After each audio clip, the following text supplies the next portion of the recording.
toda arma de rancor contra ti se desfará. Quando o inimigo se erguer com seu furor, ele não te vencerá. Toda arma fabricada com rancor te combate, mas jamais te vencerá. O inimigo que ataca com furor, o Senhor abaterá. Toda arma de rancor contra ti se desfará. Quando o inimigo se erguer com seu furor, ele não te vencerá. Lá no céu não has de ter recordação dos combates que sofreste por amor, mas ali terás sublime posição com Jesus teu Salvador. Toda arma de rancor contra ti se desfará. Quando o inimigo se erguer com seu furor, ele não te vencerá. Patriarcas e profetas já estão lá no céu te esperando com amor. Se fiel e guarda a divina unção, para as bodas de esplendor. Toda arma de rancor contra ti se desfará. Quando o inimigo se erguer com seu furor, ele não te vencerá. Glória a Deus. Verdadeiramente não nos vencerá, porque à frente de nós vai o Senhor Todo-Poderoso para nos livrar, para nos proteger. Louvado seja Deus, para guiar a nossa vida diante desta empreitada tão complicada, meus irmãos, que é o caminho cristão. Muitos obstáculos, muitos espinhos, muitas dificuldades, mas o Senhor é bom para livrar, para cuidar, para proteger, para libertar. Louvado seja o nome do Senhor. Abra sua Bíblia aí no Evangelho de Jesus, escrito pelo apóstolo amado João, capítulo de número 16, versículos de 8 ao número 11. Glória a Deus. Eu peço aos irmãos que permaneçam de Bíblia aberta, para que possam acompanhar conosco, aleluia, a leitura e a exposição do texto. Glória a Deus. João 16, versículo de número 8 ao versículo de número 11. Amém.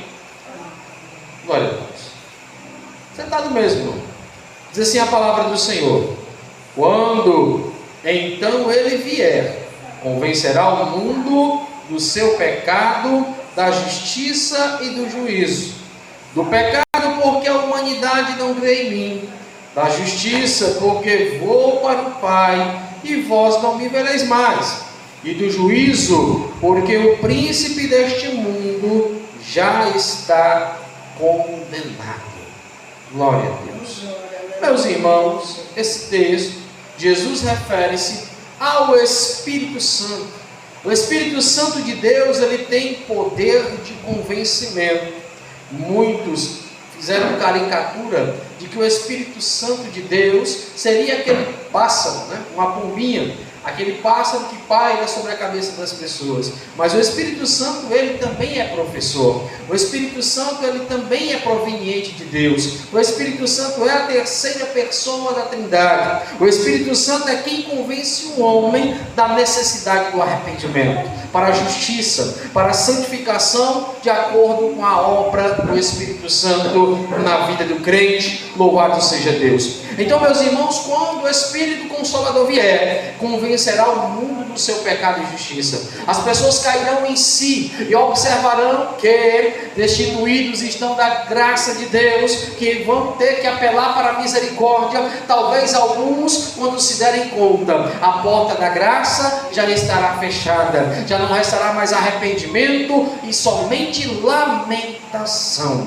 A obra do Espírito Santo, ela vai além do convencimento. Ela entra, meus irmãos, numa estrutura tão poderosa do Evangelho que ninguém consegue negar aquilo que a autoridade do Espírito Santo referenda. Olha como é linda a obra do Espírito Santo.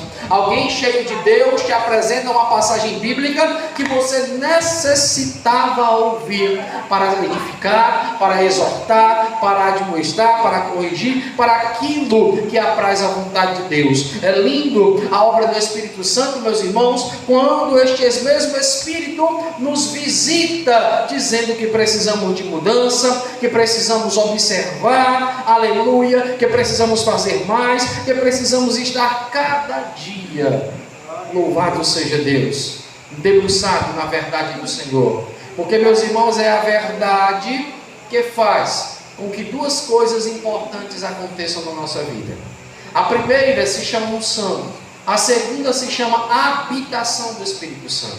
As pessoas têm uma mania de confundir unção com habitação. A unção do Espírito Santo pode descer até mesmo sobre o descrente, se for para cumprir o propósito de Deus, se for para cumprir aquilo que Deus determina. Agora, a habitação do Espírito Santo de Deus é para aqueles que são selados, é para aqueles que foram escolhidos, é para aqueles que foram destinados pelo Senhor a herdar a salvação. A habitação do Espírito Santo, como diz a palavra, precisa estar varrida, adornada, para que o Espírito Santo possa trabalhar. O Espírito Santo não gosta de habitações onde se encontrem coisas que não agradam a Ele, como por exemplo, resquícios de um passado que não se agradara a Deus, resquícios de coisas que Deus nos cobrou de nos libertar, resquícios de coisas que impedem a alegria do Espírito Santo na vida do crente. Aleluia! Porque, meus irmãos, é a palavra que nos ensina que até mesmo quando estamos fracos, somos fortes. Claro que está se referindo ao apóstolo Paulo, mas assim como eu, você deveria tomar para você, que mesmo na tua fraqueza, com o Senhor você está forte, porque agora tu não depende do teu braço nem de ninguém, tu depende exclusivamente do Senhor, e Deus é fiel para socorrer os necessitados, Deus é fiel para não deixar o aflito, aleluia, viver com um fardo de preocupação na cabeça. Não é Ele mesmo que diz que o seu fardo é leve, que o seu jugo é suave, que devemos aprender dele que é manso, aleluia. Por isso, meus irmãos, o Espírito Santo tem uma obra fundamental, uma obra tremenda: convencer o homem para o arrependimento, mostrar ao homem a necessidade da justiça. E como nós obteremos justiça? Se todos pecaram e destituídos estão da graça de Deus. A nossa justiça não vem da nossa mão, não vem das nossas ações. Muito se dizia por aí: irmão, persevere porque o céu é tomado pelo esforço. Faça isso para alcançar o céu. Ei, não é isso, irmão.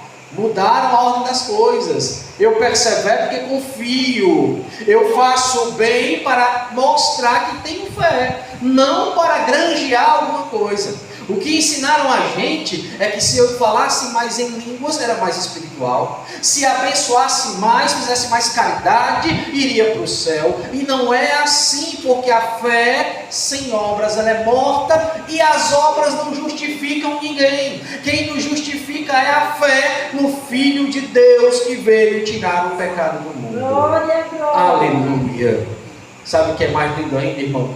É quando você vai abençoar, como diz a palavra, que uma mão dê sem que a outra veja, sem necessidade de exposição, sem necessidade de dizer eu fiz, eu faço, eu dou, eu abençoo, eu ajudo. O Pai que vê em secreto recompensa. Aleluia!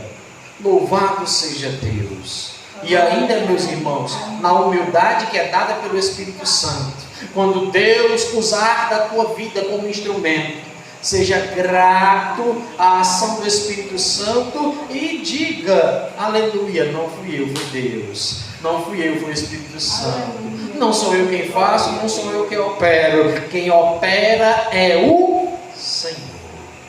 Meus irmãos, se fosse pela minha operação, a minha mãe já era crente. Se fosse pela minha operação, meus irmãos já eram crentes. Crentes na acepção da palavra, protestantes, evangélicos. Porém, aleluia, eu creio que Deus tem algo com eles. Não sei quando, não sei se eu vou ver a obra de salvação, não sei como é que vai ser, mas eu acredito na misericórdia de Deus na vida deles. E aí, meus irmãos, me resta fazer o quê? Se não confiar. Confiar na obra do Espírito Santo de convencer o homem do seu pecado e da necessidade de justiça. Todos nós entendemos, somos pecadores. Todos nós entendemos, quem nos justifica é Jesus. É Jesus que é o nosso advogado. É Jesus que é o nosso protetor. É Jesus que acusa? Não. É Jesus que nos defende. Quem acusa é o inimigo. Quem acusa é o adversário. Aleluia. Mas no grande dia de prestar contas com o Senhor, você está pensando que Jesus vai ser promotor de novo? Não. Não. Jesus estará ao lado do Pai como nosso advogado. Sempre que a nossa vida for colocada em pauta, estará lá. Jesus mostrando os cravos. Foi por ele, foi por ela. Ninguém apaga, ninguém revoga, ninguém anula. Não se dá para retirar a salvação que Deus derramou na vida de alguém. Agora, meus irmãos, entre convencidos e convertidos há muitas pessoas. Há muitos que estão convencidos em sua própria sabedoria. E há muitos que se converteram à verdade de Deus. Um dia, outrora, andávamos em um caminho que não agradava o Senhor. E resolvemos mudar de vida pela obra do Espírito Santo. Nos convertemos. Um dia, andávamos longe do Senhor. Mas resolvemos que na igreja é um negócio interessante. As pessoas olham para você. Tem visibilidade social. As pessoas começam a ver em você algo interessante. E isso faz com que o homem se sinta convencido. Não, eu estou na igreja, agora eu estou salvo. E não é isso que nos capacita ou que protocola qualquer coisa para a nossa salvação. É a obra do Espírito Santo, a obra de Jesus o Nazareno. Juízo! Todo cristão, irmão, tem que se lembrar, juízo já é vindouro. A justiça de Deus vem com juízo. Deus nunca fará justiça sem fazer juízo. É diferente, meus irmãos, do homem da terra. As nossas leis punem, mas não executam o juízo muitas vezes. Quantos inocentes condenados? E quantos condenados com penas tão brandas? Quantos não ficam regenerados após sofrer as punições da lei dos homens? Mas quando nós somos corrigidos pela lei do Senhor e que aceitamos de bom grado o seu juízo e a sua justiça, ainda há esperança de sermos regenerados para o perdão. Meus irmãos, eu amo ao Senhor porque quando ele fala ao profeta Miqueias, o Espírito Santo usa o profeta para dizer que Deus lança as nossas iniquidades no mar do esquecimento quando o arrependimento é sincero. Quando o nosso arrependimento vem de verdade, com desejo de mudança, o mar do esquecimento fica cheio das nossas falhas, dos nossos pecados. Uma nova vida é gerada. Por isso que o batismo é o sepultamento do velho homem para o nascimento do novo homem e da nova mulher. Há esperança para aqueles que creem. Porque o versículo de número 9 vai dizer para nós: do pecado, porque a humanidade não crê em mim. A falta de fé é o maior promotor da apostasia. É o maior promotor, aleluia, do afastamento de Deus. Ora, sem fé é impossível agradar ao Senhor. Aleluia. Às vezes as pessoas estão na igreja, mas quando são provados na fé, revelam o seu caráter. Ai meu Deus, para que eu fui inventar de ser crente? Não, eu devia ter ficado era no meu canto. Está vendo aí? Meus irmãos, lembro-me de algumas palavras de uma pessoa em particular, não vou citar nomes, que ela dizia: quando eu era de determinada denominação, meu filho estava bem, agora meu filho morreu, só porque eu sou crente. E apostatou e voltou para outro estado, voltou para a condição do outro segmento que ele achava mais interessante. Alguém assim se converteu alguma vez na vida? Nunca se converteu de verdade. Na verdade, só fazia parte de um clube. Na verdade, só fazia parte de uma organização. A conversão do cristão, meus irmãos, é tão tremenda, tão forte, que nós nos tornamos tão presos à imagem e à obra de Jesus, que nada tira de nós a necessidade de estar do lado dele. Aleluia, Jesus. Há dois pecadores, dois reis, Saul e Davi. Saul pecou bem menos que Davi. Davi pecou muito mais. Eu me arrisco a dizer que talvez 10 vezes mais. Mas por que Deus amou Davi? Porque Davi se importou com a sua presença. Davi não se importou com fama, com reino, com títulos. Saul queria perder tudo, menos o trono. Davi abdicou do trono para não perder presença. Então, meus irmãos, a diferença na nossa vida é a presença de Deus, independente de como estamos em momento. Estamos passando por luta, dificuldade, luto, seja o que for, venhamos manter a nossa confissão e a nossa fé no Senhor Jesus Cristo. Nada pode revogar isso, nada pode anular isso. Porque se nós deixarmos que um vento de tribulação, de dificuldade, nos afaste do caminho do Senhor e duvidar do caminho do Senhor, é porque nunca a palavra foi revelada ao nosso coração. A palavra é revelada ao nosso coração, meus irmãos, quando nós entendemos, aleluia, verdadeiramente, que Ele é o único e suficiente Salvador, que o Espírito Santo é quem preenche os vazios da alma, e que o Senhor é que é o justo juiz. Por isso, deixa eu lhe dizer, o convertido, ele pode falhar, irmãos, não deve, mas pode falhar. Pode acontecer que ele caia na armadilha do inimigo. Mas sabe o que aqui diz a palavra? Filho pródigo. Filho pródigo caiu em si. Ei, na casa do meu pai até quem trabalha tem fartura. Eu vou voltar para lá. O convertido, ainda que se distancie ou se afaste, Deus chama e ele volta. Ele cai em si. Ele percebe que tem um pai que vai recebê-lo, que tem um pai que vai recebê-lo de volta, e ele corre para os braços do seu pai amado. O Espírito Santo, meus irmãos, é quem impulsiona estas ações na nossa vida. Não nos enganemos. Quando nós escapamos da armadilha do pecado, não é porque a gente é forte, não é porque a gente é sábio, é porque o Espírito Santo disse: Deus vai se agradar, Deus está gostando, o teu Senhor está vendo, o teu Senhor te conhece. A obra do Espírito Santo convence o homem da necessidade do arrependimento. Meus irmãos, o pecado é um estado terrível, pois ele mancha e macula a nossa alma. O sacerdote Josué estava com as vestes manchadas por suas falhas. A Bíblia não diz qual era o pecado de Josué, mas na época de Zacarias determina e fala que isto aconteceu.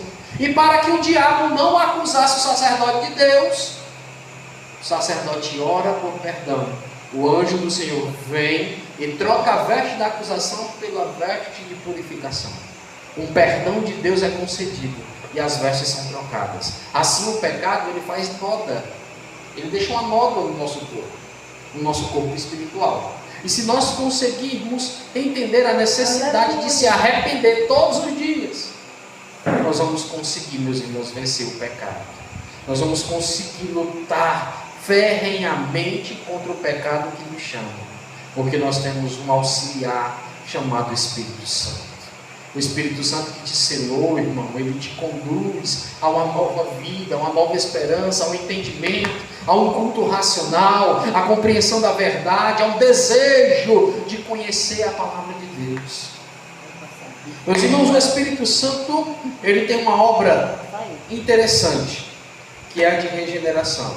Se ele convence, ele também regenera.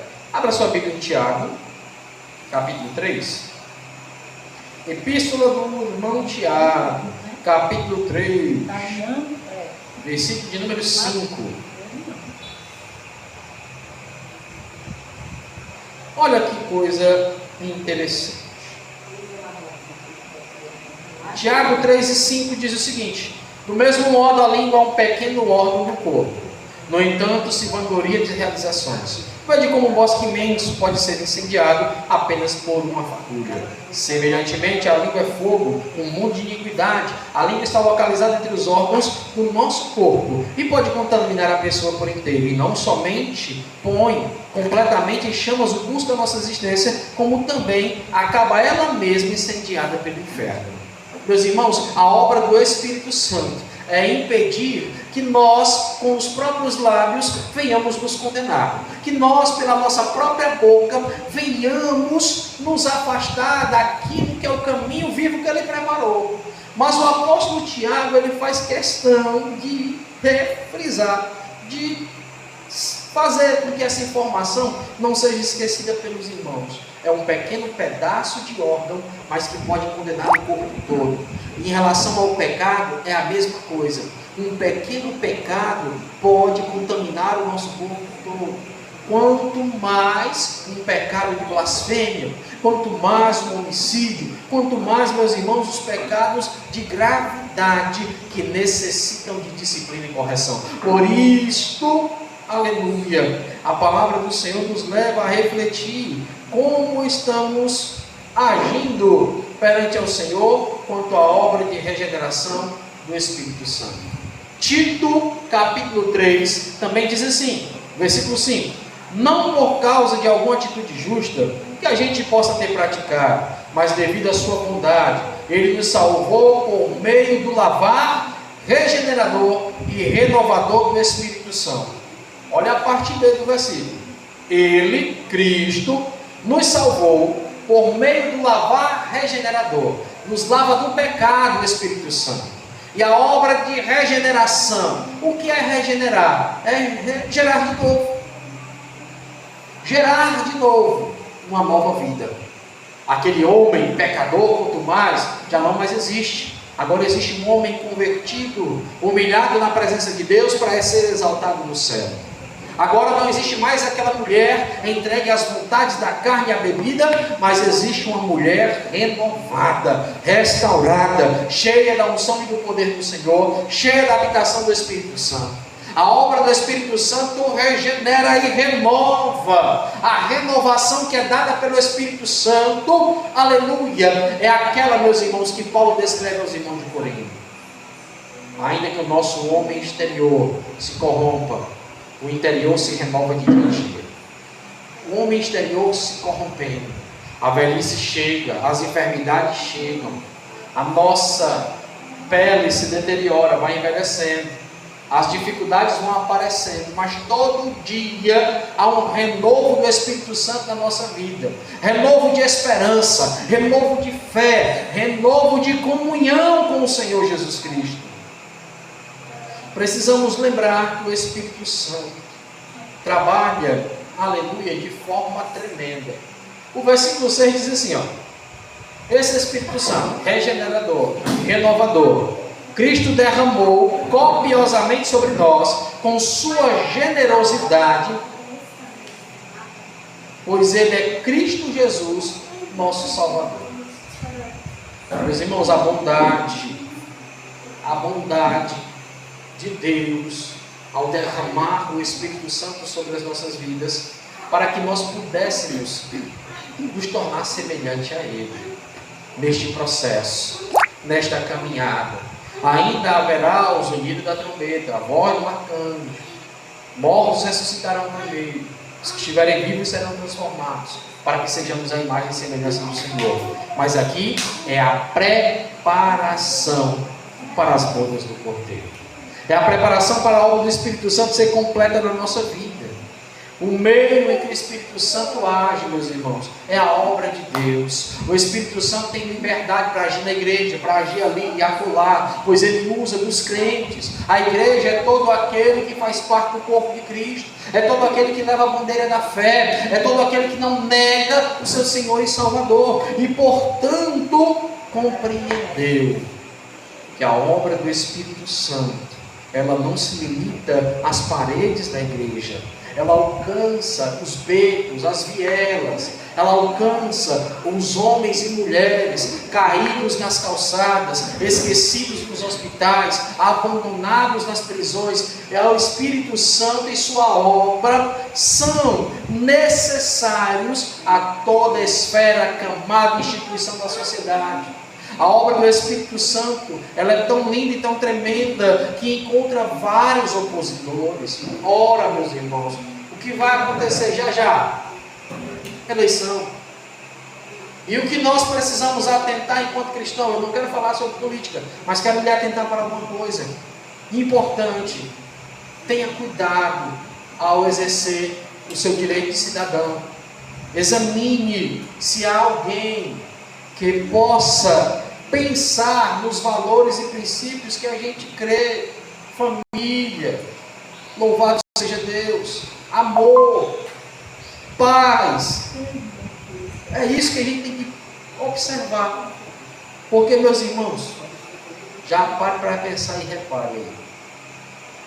Homens dirigindo a nação, dirigindo o estado, dirigindo o município, sem a direção de Deus. Misericórdia. Quando o justo governa, o povo se alegra. Quando o ímpio governa, o povo padece. Ah, irmão, mas foi fulano, eu não gosto não. Mas sua obrigação é orar por ele e orar por ela. Seja quem for que estiver no poder. Nós temos a obrigação de orar pelas autoridades constituídas, para que a obra do Espírito Santo alcance aquela vida. Para que a obra do Espírito Santo alcance aquelas vidas.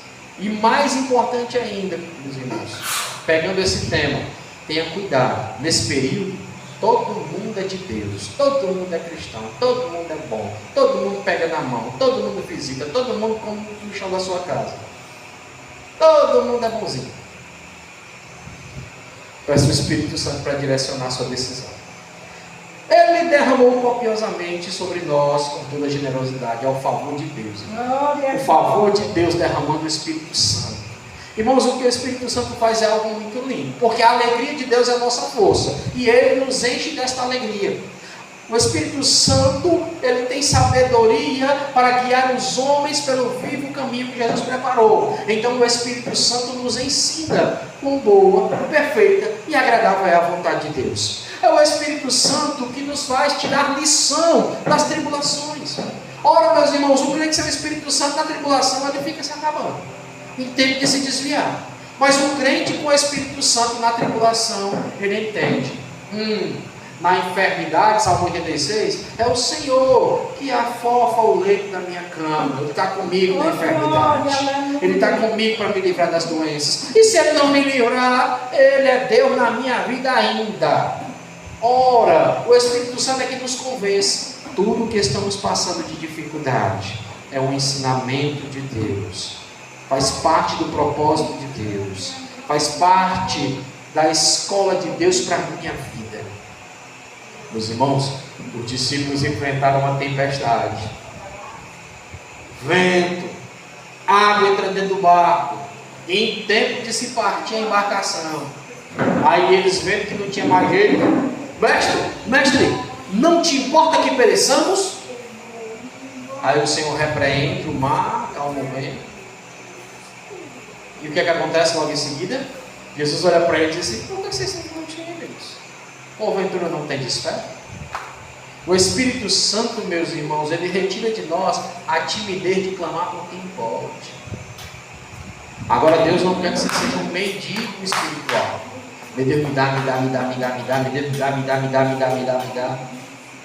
Seja grato. Comece as suas orações agradecendo. Comece as suas orações enaltecendo a santidade de Deus. E se preciso, na verdade é preciso, peça. Peça primeiro em favor dos outros. Peça primeiro em favor de quem não pode. Peça primeiro em favor de quem não tem. Peça primeiro em favor daqueles que estão suplicando a misericórdia de Deus. Aí depois de orar por todos esses, você olha para Deus e faz a sua petição. E se você não fizer, viu? Ele te conhece e sabe que da palavra que vai vir a tua boca antes mesmo que ela saia. Ele conhece o interior do teu coração.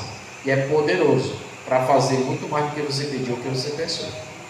O Espírito Santo, meus irmãos, ele tem uma característica de sua obra. O ato do Espírito Santo na vida do cristão, ele é instantâneo, o ato de unção. O ato de unção, ele faz com que a gente entenda que Deus tem instrumentos, mas o ato de habitação faz que a gente entenda homem e mulher de Deus. Homem de Deus é habitado, não é somente um instrumento de unção, um instrumento do propósito. Instrumento do propósito faz parte de quem é habitado pelo Senhor. Mas, por exemplo, você acha mesmo que a unção de Deus ficaria na jumenta que exortou Balaão? Você acha mesmo que a unção de Deus ficaria na pedra que derrubou Golias? Nas buzinas tocadas por Josué e Caleb para derrubar Jericó? No fio de escarlate que Raabe deixava para avisar os espias do perigo? Não. Mas a habitação de Deus ficou para os homens e mulheres que se encheram do Espírito Santo. Olha, meus irmãos, como Deus é lindo e não faz acepção de pessoas. Glória. Se você vai lá para Mateus capítulo 1, você vai ver a genealogia de Jesus. Só tem 3 mulheres: Tamar, Ruth e Raabe. Raabe, meus irmãos, antes de abençoar e ajudar os espias, antes de se converter ao Senhor, Raabe vendia um corpo. Raabe se prostituía. Mas contudo é citada na linhagem de Jesus. Ei, o teu passado não anula o teu presente com Deus.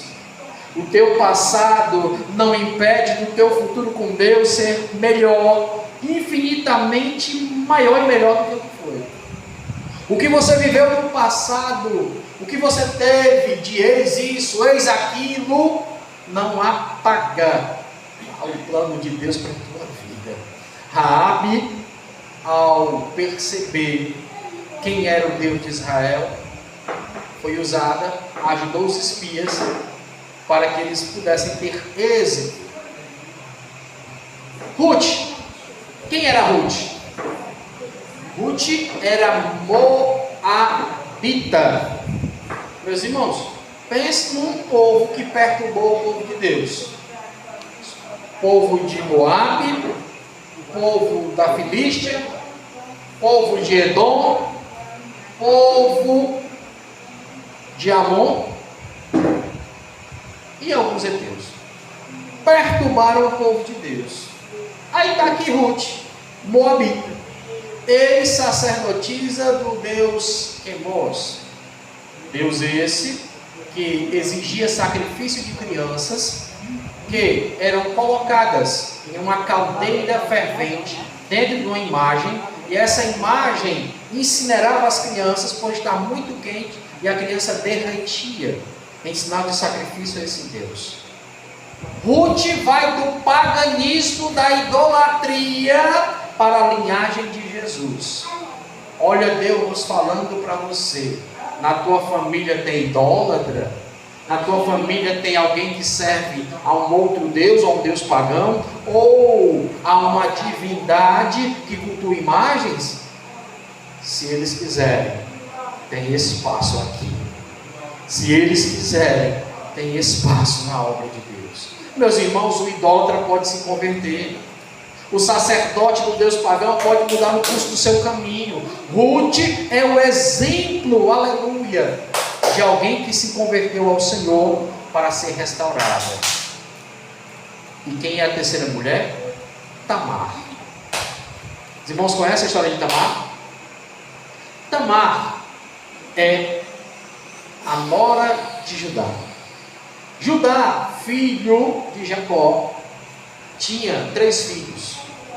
O filho mais velho casou com Tamar, morreu. E ela disse: olha, teu filho do meio tem que ser o resgatador do nome do teu filho, Judá. Quem vai dar descendência a ti? E ela, viúva, casou-se com o irmão do meio. Mas o irmão do meio não queria dar descendência em nome ao seu irmão. Queria ele, por motivos de, vamos dizer assim, de egoísmo, querer fugir da responsabilidade que era lei do povo de Deus naquela época. E ele resolve não tocar em Tamar, ou muitas vezes fugia, de certa forma, do propósito da concepção, para não dar filhos ao nome do seu irmão. O que acontece? Morre também. Aí Judá esconde o filho mais novo, porque ele tinha que entregar todo e qualquer filho para dar linhagem ao filho mais velho, que era quem levaria a descendência do seu nome. Resultado, meus irmãos, ele esconde o filho. Já Judá vai passando por uma cidade. Tamar se disfarçou de mulher da vida. E Judá chamou ela para entrar na tenda. Chegando lá, tomou vinho, não a reconheceu e ela engravidou dele. Mas ele, como tinha esquecido o dinheiro, deixou um anel e um cajado. Depois é apresentado Tamar grávida e ele se revolta.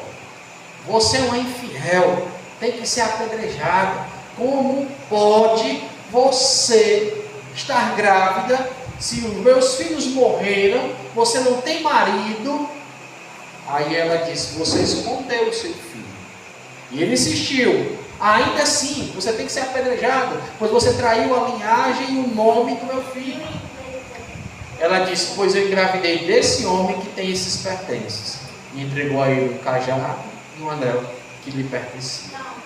Meus irmãos, olhem, quando Deus tem planos e propósitos, a coisa mais absurda que possa parecer ainda pode terminar em bênção. Tamar foi citada na genealogia de Jesus como uma mulher justa, pois ela cumpriu a lei que determinava aquela época. E Judá, querendo tirar proveito de si, proveito de sua posição, foi injusto com aquela mulher, cometeu o deslize e pagou, de certa forma, com a vergonha e com a humilhação por aquilo que ele fez com ela. Meus irmãos, toda dor e humilhação que um dia sofremos, o Senhor responderá com justiça, pois o Espírito Santo, ele não dorme, assim como o Senhor Jesus e Deus, e operam todos os dias para que o nome do Senhor seja exaltado como Deus santo e justo. Abra sua Bíblia em 2 Coríntios, capítulo 5. Segunda carta de Paulo aos irmãos de Corinto, capítulo de número 5. Glória a Deus. Versículo de número 17 e 18. Portanto, se alguém está em Cristo, nova criatura é. As coisas antigas se passaram, eis que tudo se fez novo. Tudo isso provém de Deus, que nos reconciliou consigo mesmo por intermédio de Cristo e nos deu o ministério da reconciliação. Regeneração, convencimento, são características de um perdão que vem de Deus para a nossa vida. A consequência de deixar o Espírito Santo trabalhar é ser reconciliado com Deus, é ser perdoado por Deus. Se nós somos nova criatura, regeneradas, libertas, transformadas pelo Espírito Santo, tudo isso veio de Deus por sua misericórdia. Não é mérito nosso. Tem gente que pensa que é bom porque cumpre a palavra. Não, é o Espírito Santo que te ajudou, irmão. Vamos ser sinceros.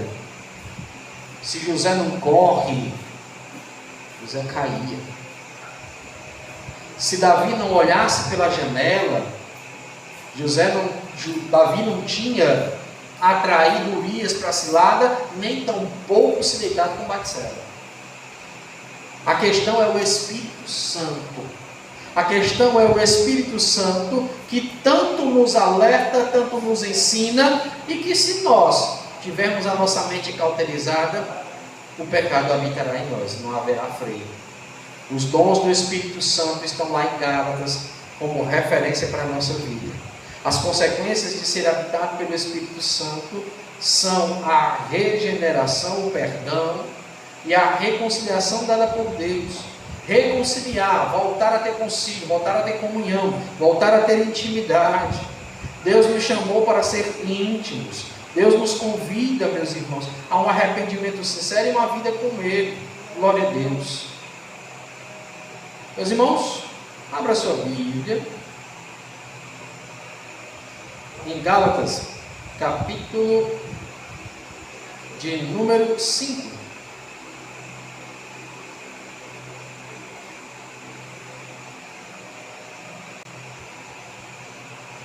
Versículo 22. Consequências e obra do Espírito Santo quando você é habitado por Ele. Entretanto, o fruto do Espírito é amor. Quem muito ama, está cheio do Espírito Santo. Alegria, felicidade. Irmãos, alegria contagia. Felicidade toma conta. Quem está perto de você vê você alegre, se motiva, encontra esperança. Paz, pacificador. Seja alguém que ponha panos quentes, seja alguém que seja mediador, seja alguém que não seja do conflito, seja alguém que traga consigo a paz de Deus que excede todo entendimento. Paciência com os fracos, com os neófitos, paciência com quem não chegou ainda ao conhecimento da verdade, paciência em oração, paciência no propósito, paciência na perseverança, benignidade, prática do bem, exercício do bem de maneira interior. A benignidade é diferente da bondade. A bondade é a ação de ser bom. A benignidade é o caráter de ser bom. A ação de ser bom pode ser por qualquer motivo, até um motivo torpe, até uma autopromoção, até um sentimento de, como é que a gente pode dizer? De se promover como melhor para que as pessoas vejam e notem, para auto-reconhecimento. Porém, a benignidade, você faz e pratica a bondade porque o seu interior é bom. E não está preocupado se vão reconhecer. E não está preocupado se vão agradecer. Eu fico, irmão, assim, pé da vida, esse é um termo, fico assim chateado, fico assim me perguntando como é que pode a pessoa que diz que é cristão e tem raiva quando alguém não lhe agradece por algo que você fez. Você fez porque você é bom. Você fez porque você é cheio de Espírito Santo. Você fez por ele, por aquele outro, porque você tem Deus na sua vida. Ah, mas não me agradecem não. O problema deles, os ingratos são eles, não é você. Ah, mas eu fiz tanto com fulano e nem um obrigado. Não. Vai parar de fazer o que é bem, que é o bem? Vai parar de praticar o bem, o que é bom? Vai viver agora uma vida amargurada porque o povo não te agradece, porque o povo não reconhece? Ei, o reconhecimento maior de Deus, isso é que importa. Teu irmão não reconheceu não? Não viu, não notou? Deus que vem em secreto, recompensa tudo. Então, meu irmão, deixa essa amargura para lá. Bondade, benignidade, fidelidade, fiel ao Senhor, fiel aos relacionamentos, fiel àquilo que você estabeleceu como compromisso. Você tem um compromisso? Seja fiel. Honra. Mansidão tem muito a ver com a questão da paz, mas a mansidão em si é a sua capacidade de não irar. Aí, irmão, difícil, hein? É um dos frutos mais complicados. Porque tem hora que o filho em casa faz raiva, você quer jogar a frigideira na cabeça, quer pegar um menino e açoitar, às vezes quer até voar no pescoço do cônjuge. A mansidão não é algo fácil. Deixa eu me dizer uma coisa. É mais difícil ainda para o homem ser manso do que para a mulher. Você sabia disso? Chega um determinado momento de um casal, por exemplo, que a mulher está doida para brigar. E ela fica procurando confusão, e o homem ali. Tá bom, tudo bem. Dissimulando tudo. E ela parece que não se conforma com isso. É como se ela dissesse: você não entendeu não que eu quero brigar, que eu quero discutir a relação? É difícil ser manso, irmão. É difícil ser manso. Porque tem hora que a mulher não quer outra coisa, a não ser bater boca por determinado assunto. Mas ela não quer ficar com raiva de você. Ela só quer que você escute aquele negócio com paciência, olhando nos olhos dela sem nem piscar. E é difícil, porque nós somos racionais demais. A gente quer homem, qual é a nossa vontade? Homem vai perturbar, ou deixa eu em paz. Deixa eu quieto ali. Não, vou tomar um. Vou esfriar a cabeça. Porque pra gente, nós temos uma caixa de vazio, de nada. Mulheres, não pensem mal dos homens. Nós homens temos uma vontade e uma caixa na cabeça de vazio, do nada. Está com as pernas ali em cima do sofá, pensando em nada, não está querendo nada. Só descansar um pouco. Mas vocês mulheres não. Vocês estão todo tempo pensando. E as contas, e a casa, e tem coisa para resolver, e tem um compromisso para honrar, e a viagem é amanhã, e o menino no colégio. É pensando num monte de coisa. E a comida, tá? Sabe? E isso também motiva o seu estresse. Aí onde é que tem que entrar? O entendimento mútuo, a paciência, para que o casal não tenha conflito.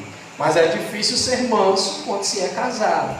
Mas é preciso ser manso para ir para o céu. É preciso ser manso para ter as orações atendidas. Olha o que diz a palavra do Senhor quando Pedro vai exortar a igreja. Ei, irmãos, vocês casados aí, né? É o que Pedro está dizendo. Eu estou falando de uma forma informal o que ele quer dizer. Vocês, irmãos, quando se ajuntarem, tenham cuidado. Porque se vocês estiverem magoados e brigados um com o outro, sua oração não sobe, não. Suas orações ficam impedidas. É complicado, irmão. A gente tem que procurar viver em paz em casa. Não está dando certo, conversa, vê o que, é que vai acontecer, mas jamais seja violento, jamais seja contencioso. Seja sábio. Domínio próprio. A mansidão vem logo aliás, o domínio próprio vem logo após a mansidão. Quem consegue amansar o seu espírito, ser mais calmo, aprende a ter domínio próprio. Evitar explodir. Evitar as discussões desnecessárias. Contra tudo isso, não há lei. Porque é a obra do Espírito Santo na vida de quem permitiu a regeneração do Senhor. Meus irmãos, nós perdemos muito tempo da nossa vida com coisas que não nos edificam, impedindo a obra do Espírito Santo, entrando em discussões vazias, perdendo a paciência por coisas bobas, e eu penso que o inimigo fica olhando de longe e rindo da nossa fragilidade. E eu me incluo nisso aí, irmãos. Não é fácil ter paciência, não. Não é fácil ter domínio próprio. Ora, desses dias eu estou sendo testado no domínio próprio. A irmã Diana sabe. A gente fazendo um tratamento para matar H. pylori, é 14 cartelas de comprimido, 10 por dia. E ainda tem uma dieta restritiva. E você doido para comer as coisas e não pode. Aí fica ali olhando. Mas tem que dominar. Mal comparando com o pecado é da mesma forma. Ele está ali embaixo da porta. Domine ele. Ore, jejue, vá para a palavra. Repreenda com a autoridade da palavra. Você consegue. O domínio próprio é uma arma fundamental para a gente vencer. Amém? Vamos ficar de pé? Em nome de Jesus? Vamos orar, vamos agradecer ao Senhor. Glória a Deus. Eu acho que falei. Glória a Deus. Deus é bom. Glória a Deus. Senhor nosso Deus, Pai das luzes, oramos em teu santo nome. Te agradecemos, meu Senhor, por tuas misericórdias e tua bondade. Senhor, tu és céu.